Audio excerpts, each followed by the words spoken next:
Olá, ouvintes do ECISB. Eu sou Tatiane Souza Santos, bibliotecária do CISB-UFES.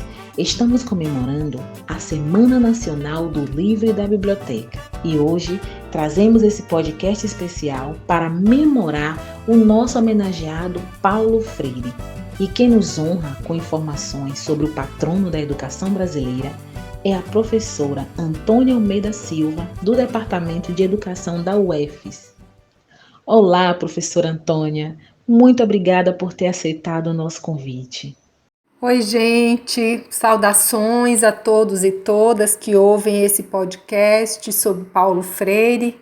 Meus agradecimentos à equipe do CISB-UFES, em especial a Tatiana Souza Santos, que fez todo o contato comigo, e eu parabenizo essa equipe pelo trabalho realizado.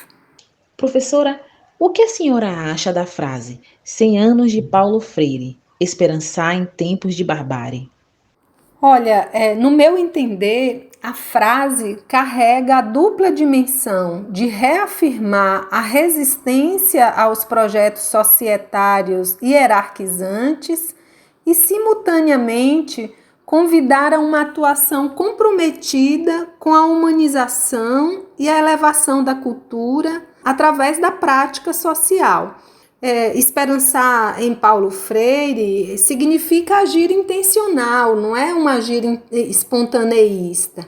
E tem a ver com um compromisso, uma aliança com os de baixo. Não se trata de contemplação. Esperançar é compromisso político ativo, que envolve desocultação da verdade pela praxe, a organização popular para ocupar os espaços de comando e superar situações limites que servem aos dominantes, tanto no plano das relações diretas de trabalho, como no plano da construção de valores. Então, no contexto atual, onde a mentira é um instrumento de mobilização, esperançar e resistir à barbárie são tarefas urgentes. E o centenário de Paulo Freire é um motivo a mais para nos levantarmos. Verdade. Precisamos insistir em manter o caráter democrático e emancipador da educação freiriana. Fale um pouco sobre a educação que Paulo Freire preconizava como prática de liberdade.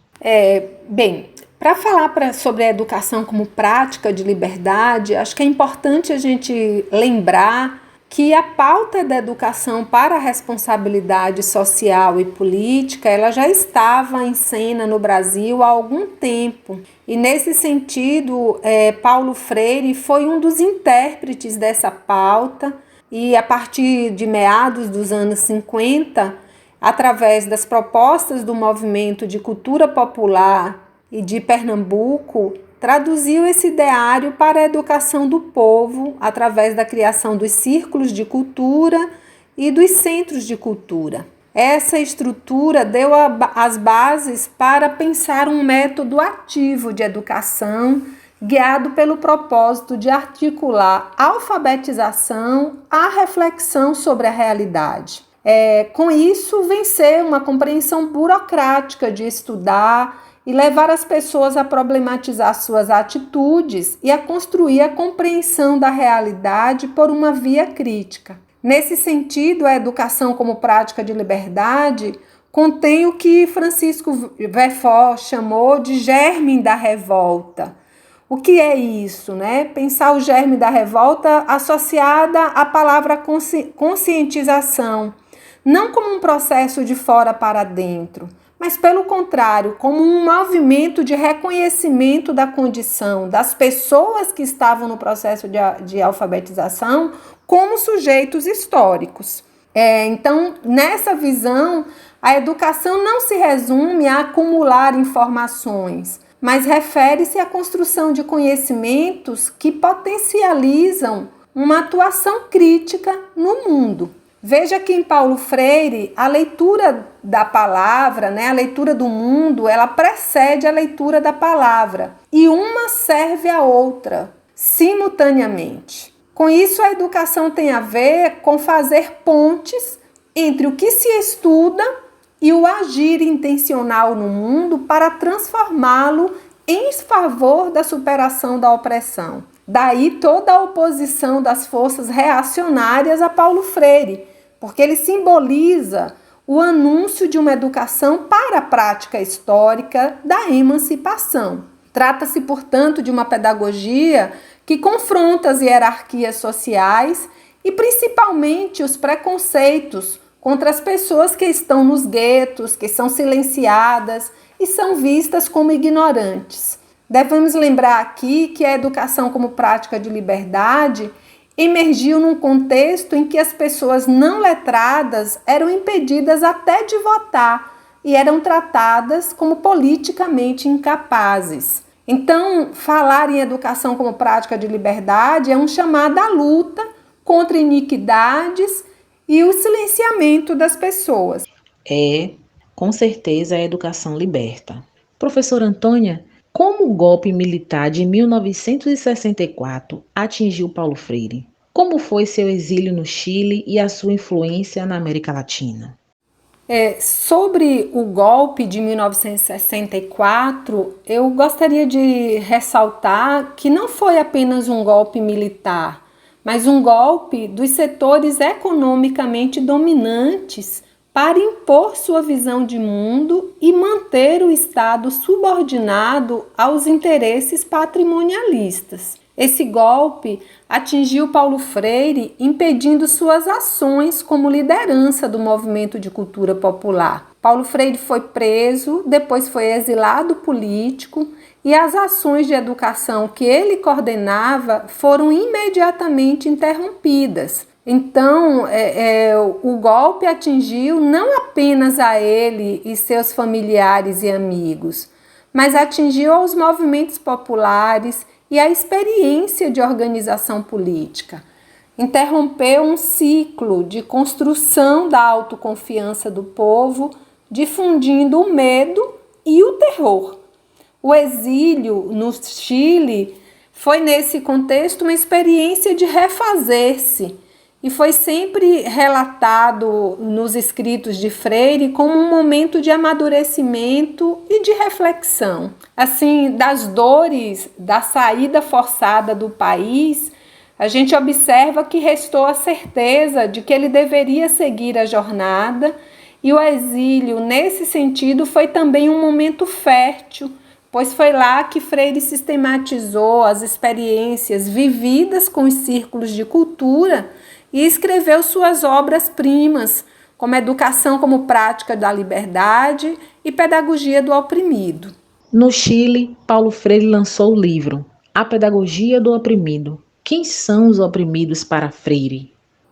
Os oprimidos em Freire são os povos originários desse imenso território que, uma vez dominado por estrangeiros, passou a ser nomeado de Brasil. Os oprimidos, então, são as pessoas que descenderam da experiência perversa da escravização, são as pessoas que vivem em condições subhumanas ou que sofreram e sofrem com as experiências de discriminação e preconceito em razão de suas condições materiais ou das suas orientações sexuais ou das políticas ou religiosas. Então, nesse sentido, é bom lembrar que os escritos iniciais de Freire eles tiveram como fonte a realidade concreta do Brasil.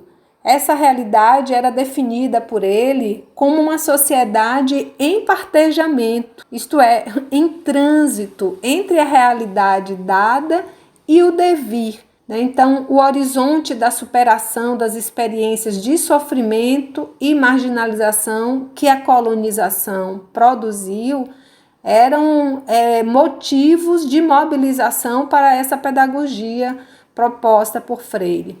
A sociedade em partejamento é a sociedade violentamente tecida sobre as bases podres da expoliação dos povos originários, da escravização e da imigração forçada que resultou na diáspora de povos de origem africana. E o vir a ser tem a ver com a opção pelo amanhã. Assim, embora falasse com os pés fincados na experiência brasileira, Seu falar alcançava toda a América Latina, mas também povos subalternizados de muitos outros espaços, o que levou a pedagogia do oprimido a romper fronteiras, como sua inserção em alguns países africanos. Um registro simbólico desse movimento de romper as barreiras e se auto-identificar pode ser visto no livro Cartas à Guiné-Bissau. Ali, em uma de suas passagens, Freire declara que ao pisar pela primeira vez o chão africano, sentiu-se como quem voltava e não como quem chegava a um lugar. O ambiente e as pessoas davam-lhe conta de que ele era mais africano do que pensava. Então, registros como esse não deixam dúvidas sobre com quem Paulo Freire fala. O termo oprimido, nesse contexto, carrega a denúncia das ações humanas de aviltamento do outro e o anúncio da reversão dessa realidade como uma tarefa histórica que envolve superar a captação mágica e ingênua da realidade. Esta é a mensagem que devemos levar adiante quando pensamos a pedagogia do oprimido e sua relação com o esperançar. Pois é, como não se orgulhar e manter o legado desse nordestino que revolucionou a educação brasileira, não é mesmo? Professora Antônia, eu agradeço em nome de toda a equipe do CISB-UFES pela sua generosidade em partilhar conosco essas informações sobre Paulo Freire, num contexto atual tão necessário e no ano em que comemora-se o seu centenário. Bem, gente, chegamos ao final desse diálogo sobre Paulo Freire, né? Uma fala muito rápida, mas que eu espero que tenha servido para a gente se aproximar e entender melhor sobre Paulo Freire, buscar conhecer Paulo Freire, que muitas vezes tem sido atacado pelas forças conservadoras que querem manter a ordem social tal como ela está, a serviço dos interesses dominantes.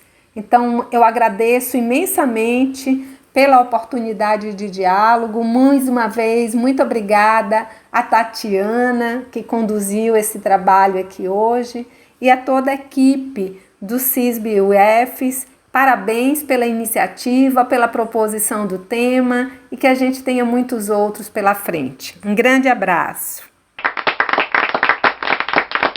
Agora vamos ao quadro Li e Recomendo, com a pedagoga e servidora do CISB-UFES, Raquel Almeida. Olá, ouvintes do podcast eCISB. Eu sou Raquel Almeida, pedagoga e servidora do CISB-UFES. No Li Recomendo de hoje, indico a leitura do livro Cuidado, Escola, de autoria dos membros do IDAC, Instituto de Ação Cultural, fundado por Paulo Freire em Genebra, Suíça, no ano de 1971.